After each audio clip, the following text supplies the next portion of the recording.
Hey there, friend. You've just clicked on one of those stories that's going to make your eyelids feel heavier with every sentence. Before we begin, where are you right now? Maybe you're curled up in bed, maybe you're on your couch, or maybe you're listening while traveling. What time is it for you? Midnight? Early morning? Whatever the hour, I want you to settle in. And hey, while you're here, take a quick second to subscribe to the channel, give this a like, and make sure you stick around, because stories like this, they keep coming. All right, let's begin. Tonight, we're drifting back, far back, into a world without electric lights, without running water, without the hum of machines. A time when castles stood against the cold sky, when torches flickered against stone walls, and when life, for the women inside those walls, followed rules and rituals we can barely imagine today. This isn't about battles or kings. This is about the quiet, hidden world of medieval women and the secret hygiene rituals they followed. Not the things they showed to the public, but the slow, careful, sometimes surprising routines they practiced when no one else was looking. Picture it, a castle bedroom in the 14th century. The air is cool and faintly smoky from the fireplace. Heavy curtains block out the draft from the stone walls. The floor is covered with thick woven rugs because bare stone would freeze your feet. Somewhere in the room, there's a small wooden table with a basin of water, a folded linen cloth, and a delicate bottle of scented oil. Bathing was not an everyday thing in the medieval world. For most women, especially in colder climates, full baths might happen only once or twice a month. But that didn't mean they ignored cleanliness. Oh no, their hygiene rituals were more about small, regular acts. A noblewoman might start her day with a warm cloth dipped in scented water, wiping her face, her neck, her hands. This wasn't just about removing dirt. It was about refreshing the senses, about feeling prepared to face the long day ahead.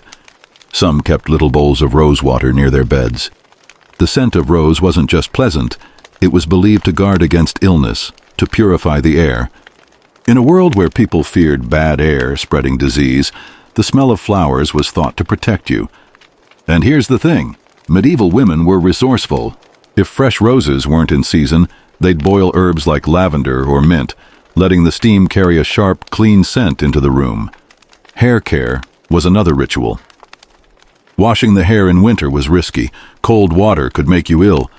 So instead, women brushed and brushed and brushed. They believed it kept the hair healthy and shining, and they were right. Some ladies brushed their hair 100 strokes each evening, using combs carved from bone or wood and dusted with powders made from ground flowers or even crushed herbs. And then, there were the truly secret rituals. Perfumed gloves, yes, you heard that right. Noble women sometimes kept pairs of leather gloves soaked in fragrant oils. Wearing them all day wasn't just fashionable. The warmth of the hands released the scent slowly, surrounding them in a cloud of subtle perfume. In a time when strong body odors were common, this was an invisible luxury. Of course, not every medieval woman lived in a castle. For peasant women, hygiene was a different story. They didn't have rose water or perfumed gloves, but they had knowledge passed down through generations. In small wooden cottages, a basin of water stood near the door for washing hands and face in the morning.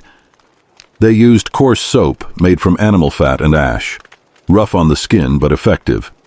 In the warmer months, they'd bathe in streams or ponds, sometimes turning it into a small social gathering, talking, laughing, sharing news while they washed clothes and themselves. But no matter her status, every medieval woman knew scent mattered. People noticed how you smelled. And in an age before deodorant, before toothpaste as we know it, before showers, managing your personal fragrance was an art form. Some women carried tiny bags of dried herbs, little pouches tucked into dresses, releasing a gentle scent as they walked. Others chewed cloves or fennel seeds to freshen their breath, especially before meeting someone important. And yes, there were romantic reasons for all this. In candlelit halls with music drifting in from the next room, scent could draw someone closer, or make them linger just a little longer in conversation. A whiff of rose water on the wrist, a faint trace of lavender in the hair. These small touches could be as powerful as a spoken word. The night would end, and in the privacy of her chamber, a lady might prepare for bed with another ritual, a cloth soaked in warm herbal water, gently wiping her skin before she lay down. She might light a small beeswax candle, the flame soft and golden, the air scented faintly sweet. In that quiet she would rest, wrapped not only in blankets but in the little luxuries of her time. Through the air and into the very fabric of their daily life, the care of the body in medieval times was as much about symbolism as it was about cleanliness, and for women it carried layers of meaning. The next morning would often begin in soft light, the kind that seeps slowly through narrow windows draped with heavy cloth. A noblewoman might be seated at a low table while her maid poured warm water from a brass jug into a shallow basin. Steam would rise, curling upward into the cool air of the room. The maid's hands moved with practiced precision, dipping a folded linen cloth, wringing it gently, and handing it over without a word. For the lady, this was not just a task, it was a moment of quiet reflection. The warm cloth against her face, the scent of rose or chamomile. It was almost a ritual of awakening. And as she pressed the damp linen to her cheeks, she might think ahead to the day, who she might see, what conversations might happen, and how she wanted to be remembered. Hair, once again, took time. It was brushed out in long, deliberate strokes. The sound of bristles passing through strands was almost hypnotic, a steady rhythm in the stillness of morning. This was when certain secrets came into play. The application of finely ground herbal powders, mixed carefully to both freshen the hair and leave behind a faint, enticing fragrance. In the absence of modern perfumes, these powders were small luxuries, blended from ingredients that sometimes traveled across continents: cinnamon from distant lands, crushed roses from carefully tended gardens, lavender dried in warm summer air. They were treasures in their own right, stored in tiny wooden boxes with carved lids. And then came the garments. Layers of fabric, linen underdresses, wool or silk overgowns, each holding the faintest trace of herbs or oils placed there on purpose. Many medieval women believed that scent was a form of presence, a way to arrive in a room before a single word was spoken. For those living outside castle walls, mornings followed a different pace, but the awareness of scent and presentation remained. A peasant girl might rinse her hands and face in cold well water, rubbing in crushed mint leaves for freshness. She might braid her hair with small sprigs of rosemary woven in, both for the pleasant aroma and for the belief that it could ward off illness. Throughout the day, these scents and rituals became part of the unspoken language of medieval life. A noblewoman leaning closer to speak might let the fragrance of her perfumed gloves drift toward the listener. A girl in the marketplace might catch someone's attention with the faint smell of lavender woven into her clothes. Hygiene and allure, bound tightly together. Evening once again brought with it a shift in rhythm. Candles were lit, shadows grew deeper, and the slow unwinding began. Some women soaked their feet in warm herbal water before bed, both to clean and to soothe after a long day. Others dabbed scented oils at the temples or behind the ears, believing the aroma could bring peaceful dreams.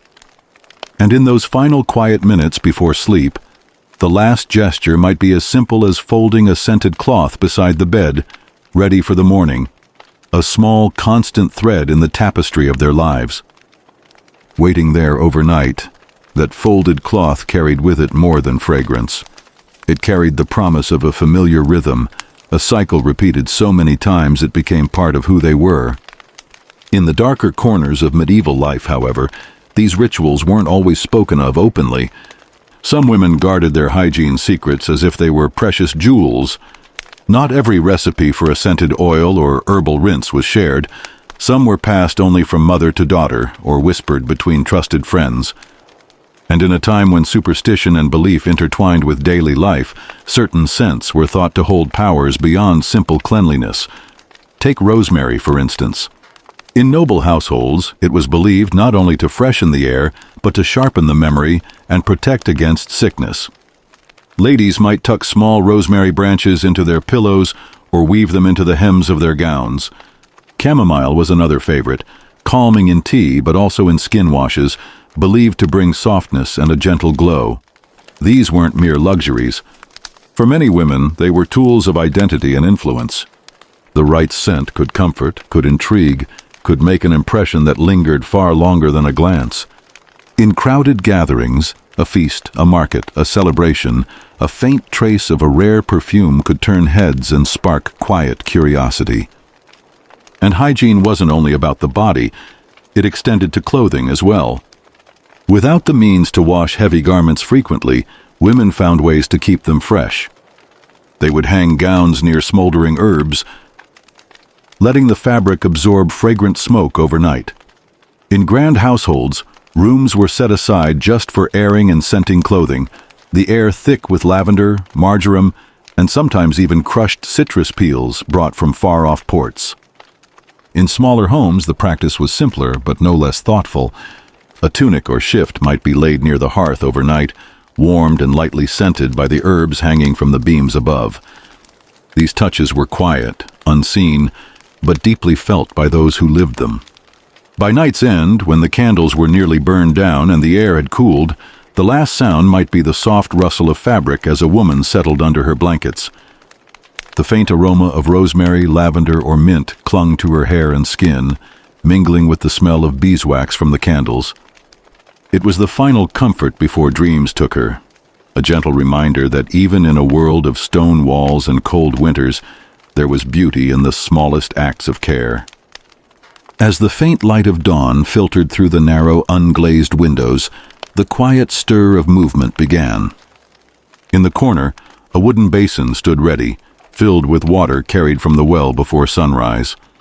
Medieval women often started their day with what they called a morning wash, a ritual not only of cleanliness but also of renewal. A linen cloth dipped in cool water and wrung out would be passed gently over the face and hands. In wealthier households, a few drops of rosewater or lavender essence might be added, rare luxuries meant to disguise the earthy scents of daily life. Combining personal care with modesty, hair was often braided tightly after a thorough brushing to remove tangles and any traces of dust. In many regions, especially in colder months, a small pot of warmed herbal infusion, sage for scalp health, rosemary for fragrance, was massaged gently into the roots. These were not indulgences, but necessities in a world without modern shampoos. Clothing was chosen with a balance of function and propriety. An undertunic of soft linen, kept as clean as possible, was worn next to the skin, serving as both comfort and a barrier against the coarse outer garments. Even the simple act of changing into freshly laundered linen was considered an essential part of personal hygiene. As the day progressed, the rhythm of cleanliness intertwined with household duties. Hands were rinsed before and after meals, a practice encouraged by both health concerns and etiquette. This simple ritual helped reduce the spread of illness, though few understood the science behind it. Yet, maintaining hygiene was never without its challenges, especially in crowded towns where clean water could be scarce. In such environments, women relied heavily on cloth wipes, herbal sachets, and natural oils to maintain a sense of freshness. The subtle art of staying clean, discreetly and gracefully, was a skill every medieval woman had to master. And as the sun climbed higher, the daily tasks continued, yet each small act of cleanliness, repeated faithfully, formed an invisible thread, weaving through the fabric of medieval life. Bathing, though not a daily habit for most medieval women, was far from absent in their lives. When water was plentiful and the weather kind, a full bath was a cherished event, taken either in a large wooden tub at home or in towns at the public bathhouse. In wealthier circles, such baths might be infused with chamomile, marjoram, or mint, the steam carrying their fragrances into every corner of the room. For those without access to a bathhouse, a more modest sponge bath was common, a thorough wipe-down using warmed water, scented with crushed herbs or even vinegar to help purify the skin. Vinegar, though sharp in scent, was valued for its cleansing properties and was sometimes followed by a dusting of finely ground orris root or powdered rose petals to soften and perfume the skin. Perfumes themselves were treasured possessions. In noble households, small pomanders, hollow metal spheres filled with aromatic substances, were worn on belts or around the neck. Inside could be musk, ambergris, or simple dried lavender, serving both as fragrance and as a charm against illness. The belief was that sweet scents could ward off the bad air thought to cause disease. Hair, often hidden under veils or wimples, received its own attention. Oils infused with rosemary, sage, or bay leaves were rubbed sparingly into the scalp to promote strength and shine. A wooden comb, sometimes carved with intricate patterns, was used not only for grooming, but also to keep lice at bay, an ever-present challenge in medieval communities. Cleanliness for medieval women was never purely about appearance. It was a careful blend of practicality, health, and social expectation. Each scent, each herbal infusion, each careful combing was a statement. One that said, even in a world of hardship and dirt, dignity could be maintained through the smallest, most personal acts. And so, behind the walls of stone halls and timber-framed cottages alike, the quiet rituals continued, a timeless dance of water, herbs, and self-care, practiced in silence yet essential to daily life. Clothing was more than mere covering in the medieval world. It was both protection and a sign of a woman's station, but keeping garments clean was no small task. Without modern detergents or running water, laundry was a labor-intensive ritual often reserved for specific days, sometimes even only once or twice a season for heavy garments like wool cloaks. Linen undergarments, however, were washed far more frequently. This was because linen could be boiled, scrubbed, and bleached in the sun without much damage, and wearing clean linen close to the skin helped absorb sweat and oils, keeping outer garments fresher for longer. Women would soak these linens in a mix of warm water and lye soap, a coarse handmade cleaner created from wood ash and animal fat, before beating them on smooth stones near a stream or river. The scent of laundry days was a mix of clean water, sharp lye, and the sweetness of whatever herbs were available to rinse the fabric. Lavender and thyme were common choices, not just for their fragrance, but also for their insect-repelling qualities. Once washed, the garments were laid out in open fields or hung over hedges to dry in the fresh air and sunlight, which naturally whitened and sanitized the cloth. Seasonal changes influenced hygiene heavily. In winter, water sources might freeze, and bathing became less frequent, replaced by heavier reliance on dry washing, using cloths, herbal powders, and even fine sand to clean the skin without full immersion. In summer, however, streams and bathhouses became lively gathering places, and bathing was both a necessity and a social activity. Outer garments, often made of wool or richly dyed fabrics, were harder to wash and were instead brushed down, beaten to remove dust, or aired out near the hearth smoke to keep moths away. While to modern eyes this might seem insufficient, the layered nature of medieval dress meant that these garments rarely touched bare skin and could remain presentable for long stretches of time. Through these methods, medieval women balanced the demands of practicality with the desire for freshness, ensuring that their clothing, like their bodies, remained a source of pride, comfort, and self-expression throughout the turning seasons. Medieval women took great pride in their grooming, even if their tools and products were far removed from the polished conveniences of today. Hair removal, for example, was a blend of necessity, modesty, and beauty ideals. Smooth skin on the face, particularly the forehead, was highly prized in certain periods, leading women to pluck or even singe hair along the hairline to achieve the fashionable high brow look. For body hair, especially underarms and legs, removal was less universal but not unknown. Wealthier women sometimes used tweezers, pumice stones, or sugaring pastes made from honey, sugar, and lemon, an early form of waxing that left the skin smooth but could be painfully imprecise. Dental care was equally valued, though not always by modern standards. A bright, clean smile was associated with youth and good health, so women often used rough linen cloths to rub their teeth, sometimes with a powder made from crushed herbs, salt, or even ground charcoal. Mint, sage, and rosemary were common for freshening breath, while more daring recipes used vinegar rinses to whiten teeth, though these acidic treatments sometimes did more harm than good. Chewing sticks from fragrant woods like mastic or licorice root served both as a toothbrush and a breath freshener. Eyebrows were shaped with simple knives or plucking tools, and coal or soot mixed with animal fat was occasionally used to darken them. Skincare involved oils and ointments. Almond oil, rosewater, and beeswax-based creams were popular among the well-off. These not only softened the skin, but also offered protection from harsh weather. Nail care was modest but present. Nails were kept short for practicality, filed with small knives or smooth stones, and sometimes buffed with cloth for a soft shine. Hands, being one of the most visible parts of the body, were often moisturized with lard, tallow, or herbal salves to counteract dryness caused by household labor. While grooming was deeply personal, it was also a subtle form of self-presentation in a world where first impressions mattered greatly. And as the candles flickered, casting trembling shadows on the uneven stone walls, she felt the familiar sting of the herbal rinse against her skin, a mix of rosemary, sage, and vinegar, meant to protect against unseen sicknesses.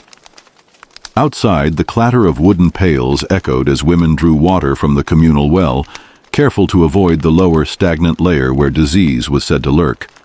In those days, every drop was precious, and every wash was a ritual. The linens, boiled in lye and sun-dried, carried a sharp, clean scent, but they were changed only on feast days or before important gatherings. And when the church bell tolled, not just for prayer but for the market day, the narrow lanes would fill with the mingled smells of bread, livestock, and the faint trace of lavender sprigs hidden in bodices to ward off foul air. Hygiene was not just about the body. It was a shield, a silent guardian in a world where sickness could arrive without warning. By twilight, the castle bathhouse became a place of hushed voices and steam curling into the rafters. The warm water was shared, starting with the most noble and trickling down to the servants, each adding more herbs to mask what the previous had left behind. A faint haze of chamomile and mint would rise, but underneath lingered the earthy scent of the day's toil. In the villages, women would heat cauldrons over open fires, then pour the steaming water into wooden tubs lined with cloth to prevent splinters. Hair was combed with bone or wooden teeth to free it of lice, the combs dipped into vinegar between strokes. Nails were trimmed with small iron blades, and teeth rubbed with rough linen dipped in salt to scrape away the film of the day. These were not luxuries, but quiet acts of survival, little victories against the slow creeping of decay. At night, the scent of smoke and sweat still clung to bodies despite the day's washing. Medieval women often tucked sprigs of rosemary or lavender into their bed linens, believing the fragrance would ward off illness and keep away pests. Some even braided the herbs into their hair, letting the natural oil seep in overnight. In noble households, chambers might be fumigated with burning juniper or sage to clean the air, a practice both practical and symbolic. In smaller cottages, windows were thrown open to the night breeze, though this also meant letting in the damp and chill.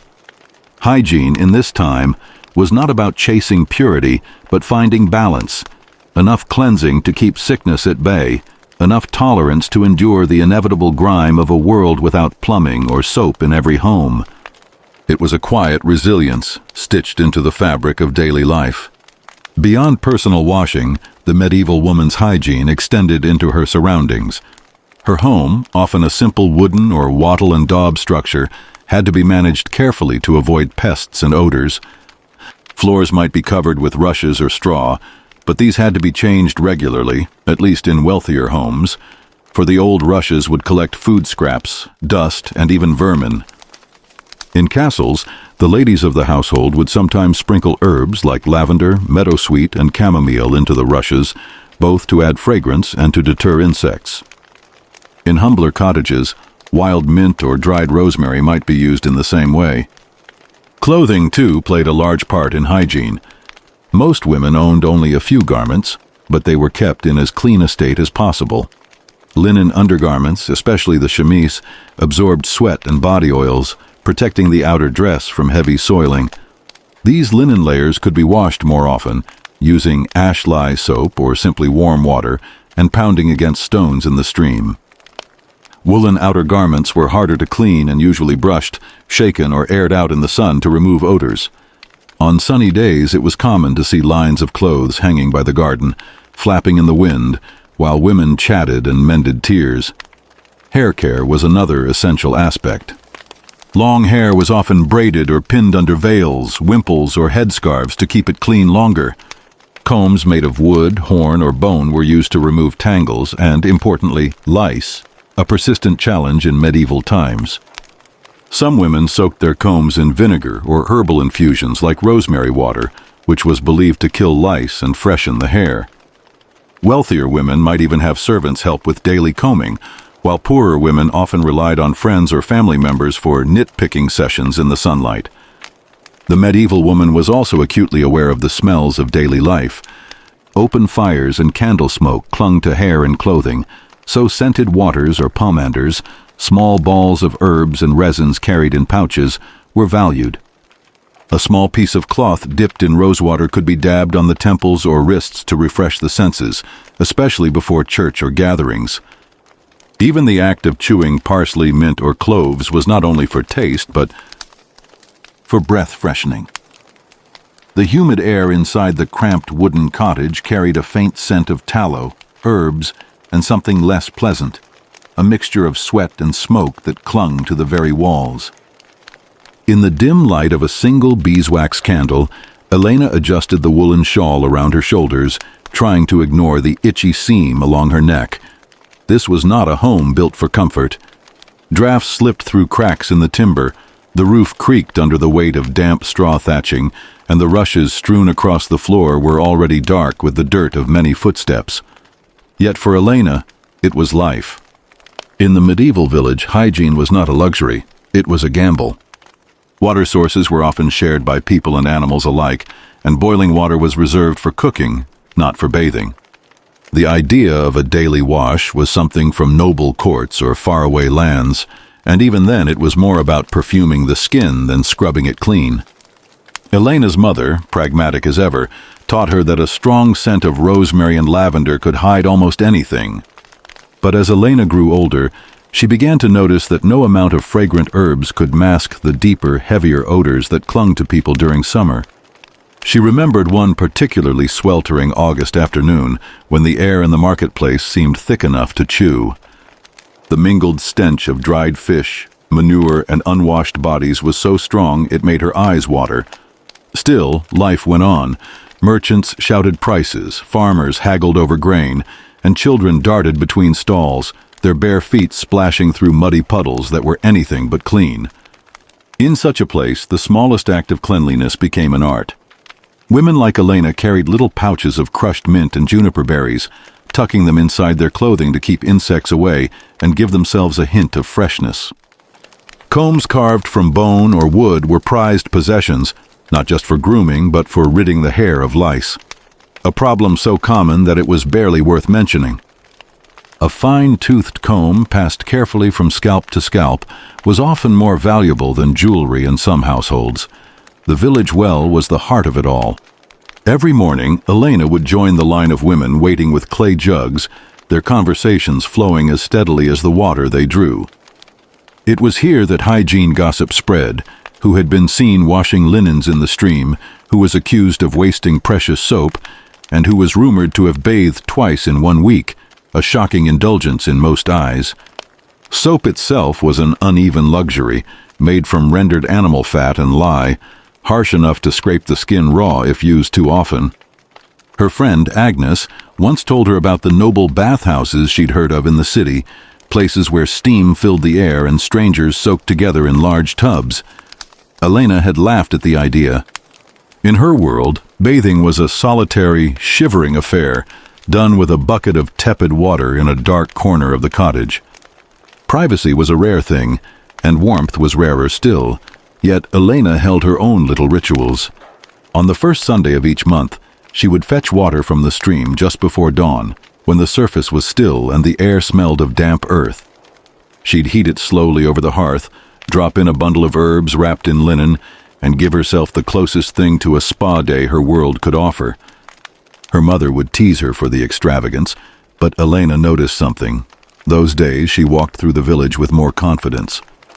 People seemed to notice her more, even if they didn't know why. Hygiene in medieval life was not just about health, It was about perception. A clean face, brushed hair, and a whiff of thyme could mean the difference between being treated with respect or being dismissed as careless. In an era when superstition often blended with survival, some believed that dirt itself acted as a protective layer against illness, while others saw filth as an open invitation for disease. Elena found herself somewhere in between, navigating the fine line between what was practical and what was possible, but her reality was about to change. One crisp autumn morning, word spread through the village that a traveling physician had arrived, bringing strange notions about invisible sickness and the need for cleaner living. He spoke of washing hands before eating, of keeping water covered to prevent bad air from settling in, and of bathing more than once a month. Most villagers scoffed, muttering that the man was just another city fool. But Elena listened. She had always suspected there was more to health than luck and prayer, and this stranger's words planted a seed in her mind.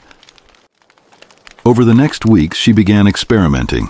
She scrubbed her hands more often, rinsed her hair with vinegar, and even convinced her mother to hang their bedding in the sunlight to chase away mites. Slowly, she began to feel different, lighter somehow, as though her skin could breathe more easily. But with every small change came the risk of whispers. Too much concern for cleanliness could be seen as vanity or even witchcraft, and Elena knew the church kept a wary eye on those who strayed too far from tradition. Still, she pressed on, finding clever ways to improve her hygiene without drawing suspicion. She used ash from the hearth as a mild abrasive for scrubbing pots, and sometimes her hands. She collected rainwater in a hidden barrel behind the cottage, using it when no one was watching. She even crafted her own simple soap by mixing animal fat with the ashes, experimenting with dried herbs for scent. Each act felt like a quiet rebellion, a small victory against the grime of everyday life. And then, one winter's night, the rebellion turned into something more. The night was still, except for the gentle crackle of the campfire. The orange glow painted the faces of the men sitting close, shadows dancing across their eyes. Jesus sat at the center, calm, steady, almost like the fire itself, warm, alive, yet controlled. "Do you know why I speak in parables?" His voice was low, unhurried. "It's because truth is like a seed. Not everyone is ready to receive it. But when it falls into the right heart, it grows." Peter leaned forward, his hands clasped. "But Lord, why not speak plainly so all may understand?" Jesus smiled softly, looking into the flames. "Because some hear, but do not listen. Some see, but choose to close their eyes. Yet the one who truly seeks will always find." The fire popped, sending a small ember drifting into the night air. The disciples watched it fade into the darkness, as if the moment itself was drifting into eternity. Matthew whispered under his breath, "Your words, they stay in the mind long after they're spoken." Jesus turned his gaze to him. "That's because truth is alive, Matthew. It breathes, it waits, and when the right moment comes, it speaks again in the heart of the listener." For a while, no one spoke. The air was heavy, not with fear, but with a quiet weight of understanding. Somewhere far away, a dog barked. The stars hung silently overhead. After that moment, the people who witnessed it couldn't stop talking. Some were in awe, whispering about how they had never seen anything like it. Others were skeptical, trying to explain it away as coincidence or chance. But deep down, everyone knew. It was more than that. It wasn't just a random event. It was something with purpose. The man himself stood quietly, looking at the crowd. He didn't shout, didn't demand attention. He simply let the silence speak for itself. That silence was powerful. You could almost feel it pressing on your chest, making you aware of every breath you took. A child tugged on his mother's sleeve and asked softly, "Was that God?" The mother didn't answer right away. She simply pulled her child closer, as if to protect them from something too big to understand. Meanwhile, in the distance, the sun began to break through the clouds, casting a golden light over the ground. It wasn't dramatic or sudden. It was slow, steady, and warm. People noticed. Some lifted their faces toward it, closing their eyes for a moment. It felt like a sign. And somewhere in the crowd, one man clenched his fists. Not everyone liked what had just happened. Not everyone wanted this man's presence here. The man stood there, still as stone, the faintest breeze brushing against the edges of his robe. The crowd didn't know whether to move closer or to back away. They had seen strange things before, but not like this, not with this kind of quiet authority. You could hear the faint sound of sandals scraping on the dirt road as people shifted their weight, eyes locked on him, mouths slightly open as if waiting for something else to happen, and then he spoke. His voice wasn't loud, yet somehow it carried to everyone. "You've seen what you needed to see," he said, his tone calm but filled with weight. "Now, the choice is yours." No one responded. The words hung in the air, heavy, almost too heavy to grab onto. A young man in the back finally found the courage to speak. "What choice? What are you talking about?" His voice cracked halfway through, revealing the nervousness under his defiance. The man looked at him, not with anger, not with judgment, but with a kind of piercing kindness that felt almost unbearable. "The choice," he said slowly, "to keep walking the same road, or to take the one that leads to life." Murmurs rose from the crowd. Life? They all had life. What did he mean? An older man stepped forward, leaning on a worn wooden staff. His eyes were tired but sharp. "You speak of life," he said, "but we live, we work, we raise our children. What more is there?" The man's gaze didn't waver. "You breathe," he said, "but you're not alive. You work, but you don't rest. You eat, but you're still hungry. You drink, but you still thirst." The crowd went silent again. Some frowned, trying to understand. Others knew exactly what he meant, even if they didn't want to admit it. A woman near the front swallowed hard. She had been living with a quiet ache for years, an emptiness she never dared to speak of. And now, in just a few sentences, he had uncovered it. She stepped forward, her voice trembling. "Then tell me, where do I find this life you're speaking of?" The man's eyes softened. He glanced at the others, almost as if inviting them into the conversation. "It's not in the markets," he said. "It's not in the coins you keep or the walls you build. It's not in the wine you pour or the feasts you prepare. It's in me." The words hit like a sudden gust of wind. Some people's eyes widened, others narrowed. To claim that life itself was in him, it was either blasphemy or truth, nothing in between. The young man who had spoken earlier crossed his arms. "You expect us to just believe that? Because you say so?" The man didn't flinch. "No," he said, "I expect you to follow and see for yourself." There was something dangerous about that invitation. It wasn't just an offer to listen. It was a challenge to leave everything behind, and for most, that was too much. Hours later, when the crowd had thinned and only a handful remained, the man walked toward the edge of the hills. The sky was painted in soft pinks and golds as the sun sank low. The air smelled faintly of olive trees and distant fires. A fisherman followed him quietly. He didn't know why. Something inside him just wouldn't let him walk away. "Why me?" the fisherman finally asked. The man didn't stop walking. "Because you asked," he said simply. "I didn't ask," the fisherman protested. "You did," the man replied. "Not with your lips, but with your heart." They walked in silence for a while, the sound of their footsteps crunching on the dry ground. The fisherman's mind was a storm. He thought about his family, his work, his boat. He thought about how absurd this all was, and yet how right it felt. The man finally stopped at the top of a small hill. Below them, the city lights began to flicker like tiny fires. "Everything you know," the man said quietly, "is smaller than what you were made for." The fisherman stared at him. "And you're saying you can give me that more?" The man didn't answer right away. Instead, he looked toward the horizon. His expression was both peaceful and sad, as if he carried a weight that no one else could see. Finally, he turned back. "Yes," he said, "but it will cost you everything." The fisherman's throat tightened. He didn't know if he was ready for that. But somehow, he knew he couldn't turn back now. Far below, in the city, a different conversation was happening. Inside a dimly lit room, a group of men sat around a low table. The air was thick with tension. "He's stirring the people," one of them said, his voice sharp. "If we let this go on, there will be trouble." "He's just another wandering teacher," another replied, waving his hand dismissively. "People get excited for a while, then they move on." The first man leaned forward.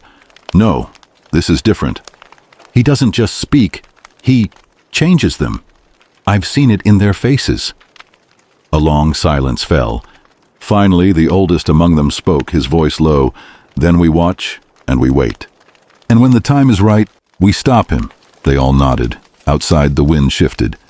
And somewhere, walking under the fading light, the man and the fisherman kept moving forward, towards something neither of them could yet see, but both could feel deep in their bones. The air was heavy, like it was carrying secrets it had held for thousands of years.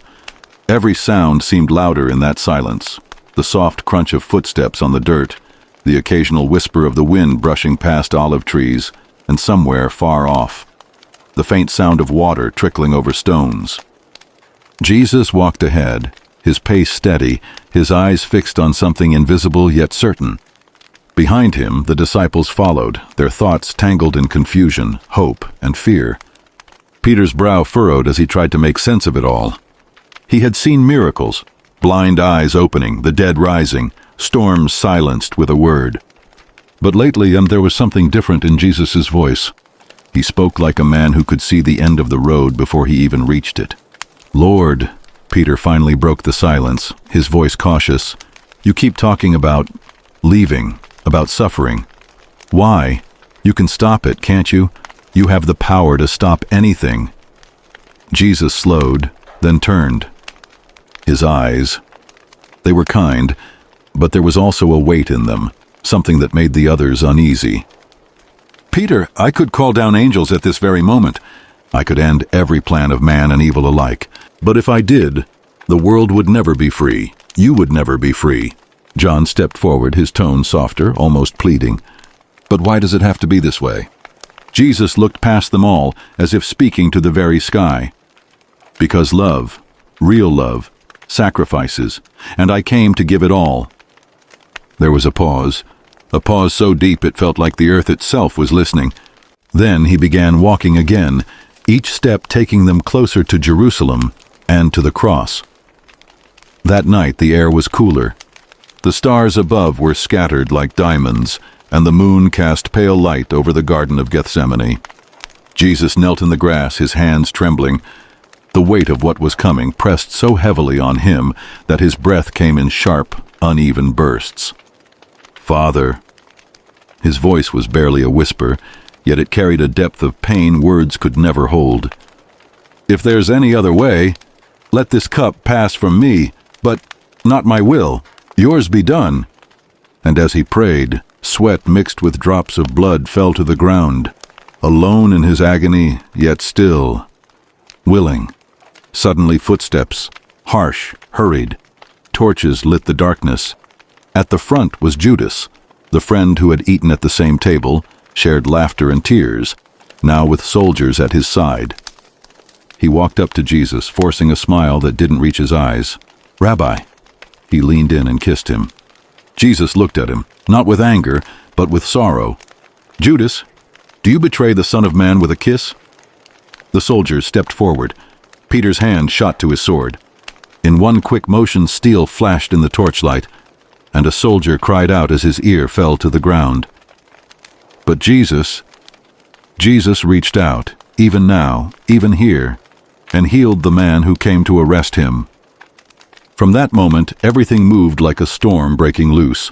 Chains, shouts, trials in the dead of night, lies piled on lies until truth was drowned in the noise, and then the crowd. The same voices that once cried, "Hosanna," now screamed, "Crucify him!" Pilate washed his hands, pretending he could wash away guilt, and Jesus, silent, no defense, no anger, just surrender. The whip tore into his back again and again until skin and blood ran together. A crown of thorns was shoved onto his head, each thorn digging deep. Soldiers mocked him, spitting, laughing, bowing as if he were some joke king. And then, the cross. They placed it on his shoulders, already bruised, already torn, and forced him to carry it through the streets. Every step was pain. Every breath was a battle. People watched, some with pity, some with scorn. At Golgotha, the nails came, iron against flesh, the crack of the hammer, the sound that no heart should bear to hear, and then he was lifted up. The sky began to darken, though it was midday. The earth seemed to groan under the weight of what was happening. "Father!" His voice broke, raw and hoarse. "Forgive them. They don't know what they're doing." Hours passed. Pain never left. And then, the final words. "It is finished." The ground shook. Rocks split. The curtain in the temple tore from top to bottom. And in that moment, death itself felt its grip slipping. But the story didn't end there. 3 days later, before the sun had fully risen, the stone was rolled away. The tomb was empty, and the world was never the same again. The streets were quiet that morning. Too quiet.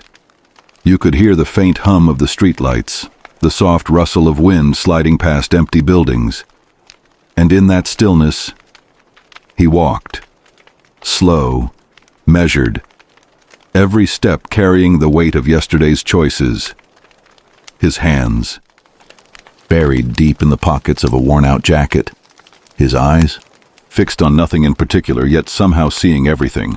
You know that feeling when you're not really walking toward a place, but away from something? Yeah, that's where he was. "Man," he muttered under his breath, "how did it all come to this?" No one answered. Not yet. Because the answer wasn't outside. It was inside him, buried under guilt, doubt, and that quiet ache that never seemed to go away. A few blocks down, an old diner's neon sign flickered. Coffee. The word glowed like a small invitation in the cold. He pushed the door open. The bell above gave a little ring, that old-school sound that makes you feel like time slows down. "Morning, stranger," the waitress said, half smiling, half curious. "Yeah," he replied, sliding into a booth by the window. "Morning." She poured the coffee. The steam curled upward, warm against the winter air sneaking in from the door. And for a moment, just a moment, he thought about turning back, calling someone, saying he was sorry. But then, that other voice came in. The one that says, "Nah, man, it's too late. You burned that bridge a long time ago. Except, you know what? Bridges can be rebuilt, not easily, not quickly, but they can. And that's where this story takes a turn." He sat there for a long time watching the world move outside the diner window. Not much was happening. A couple of cars rolled by, tires hissing against wet pavement. A dog trotted across the street like it knew exactly where it was going. And somewhere in the distance, a church bell rang. It was funny, not ha-ha funny, more like strange funny, because every sound outside felt louder than it should have been. Every small movement seemed like it had meaning. The coffee was still steaming, but he hadn't touched it yet. He just kept wrapping his hands around the mug, not for the drink, but for the heat, because no matter how many layers he wore, the cold that lived in his chest, it didn't go away. "You okay there, hon?" the waitress asked, leaning against the counter. She was older, hair pulled back in a loose bun, eyes that had probably seen more life than most people could handle. He looked up. "Yeah, just thinking," she smirked. "That's dangerous. Thinking too much can get you in trouble." He almost smiled. Almost. "You're right. But sometimes, trouble's all you got left." There was a pause. She didn't press. Good people don't always need answers. Sometimes they just give you space. A couple of kids ran past the window outside, laughing like the world was too small to hold all their joy. And for a second, a small, uninvited second, he remembered being like that, running for no reason, laughing without asking why, before the wait, before the mistakes. He finally took a sip of coffee. It was strong, bitter, exactly how it should be. That's when he heard the sound, a voice behind him, familiar, too familiar. "Didn't think I'd see you here." His shoulders tightened. He turned. There he was, the last person he expected. The one man who knew exactly what had gone down. "You look like hell," the man said, sliding into the booth across from him without asking. "You're not wrong," he replied, sipping his coffee like it might shield him from the conversation. "You running again?" "Maybe." "Running from what?" He didn't answer. The man leaned back, crossing his arms. "You know, you can't outrun the truth forever." He stared at the coffee, letting the steam blur his vision. "Yeah, but you can try." That silence that followed, it wasn't empty. It was loaded, like every unspoken thing between them was sitting right there on the table, next to the sugar packets and the half-empty ketchup bottle. Finally, the man spoke. "You gonna fix it? Or you just gonna keep walking until there's nothing left?" He didn't look up. "I don't know if I can fix it." "You can," the man said firmly, "but you won't unless you decide you're done hiding." And right there, something shifted. Not much. Just a small crack in the wall he'd built around himself. Outside, the clouds were breaking. Sunlight started to push through, laying streaks of gold across the wet pavement. It was the kind of light that makes you think maybe, just maybe, the day's not over yet. He didn't decide then and there, but he knew soon he'd have to. Because if he didn't, the road would keep stretching on, and the end of it wouldn't be a place worth reaching. "Hey, you've made it to the end of the day, I know. Maybe it wasn't perfect. Maybe there were moments that weighed heavy on your chest. Maybe there were things you wish you could have done differently. But listen, right now none of that matters. Not here, not in this quiet. Take a deep breath in and let it go. Feel the way your shoulders drop, your jaw unclenches. You're safe. You're here. You've done enough for today. It's okay to let go of the noise, the deadlines, the what-ifs. It's okay to just be. Close your eyes if you haven't already. Picture a warm light wrapping around you, like the softest blanket you've ever felt. It's not just covering your body, it's protecting your heart, your mind, your soul. Everything you carried today, let it drift away piece by piece. That worry about tomorrow, let it float off like a balloon into a night sky. That conversation you keep replaying in your head, release it. You don't need to hold on anymore. That little voice that says you're not enough, let it fade into silence. Because you are. You are enough. Hear the sound of your breathing, steady, calm, natural. With each breath, you're telling your body, we can rest now. With each exhale, you're telling your mind, we are safe now. You've survived every day so far, even the hard ones. You've walked through storms and still found your way back to moments like this. That's strength. That's resilience. That's you. Let your heartbeat be your lullaby tonight. Let the weight of your body sink into the bed beneath you. Feel the support holding you, not just physically, but emotionally too. If there's something you didn't finish today, it's okay. Tomorrow is another chance, another sunrise, another beginning. But for now, this is the time to surrender. Maybe you can imagine the soft sound of waves slowly rolling to shore, or a cool breeze drifting through an open window on a summer night. Or maybe just the deep, gentle silence of your own room. There's no rush here, no expectations, no judgment. Just rest. And as you rest, I want you to remember, this day is over. It has done its part. You have done yours. You are allowed to let it go. So tonight, breathe easy, sleep deeply. And when the morning comes, meet it knowing that you are enough, always. Good night. Go to sleep. And enjoy your sleep.